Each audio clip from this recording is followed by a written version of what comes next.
কাম না শিক্ষায় কেউ বিদেশে না, ঠিক আছে? কাম না শিখাইলে আমার মতো অবস্থা হইব।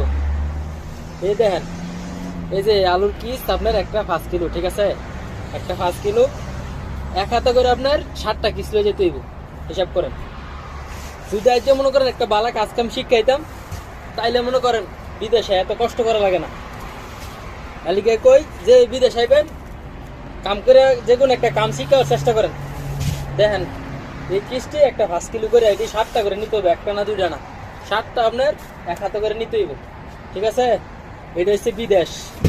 বিদেশের ভাই এমনি কেউ 30,000 40,000 টাকা কাম করে না, বুঝছেন? ওরকম কাম করে একদম তেল তোলায় পরে মনে করেন 30-40 হাজার টাকা বেতন দেয়, ঠিক আছে? এই যে 60টা কিস ওটাতে হবে আবার 1 হাতে, একটা কিস কম নেন যেত না।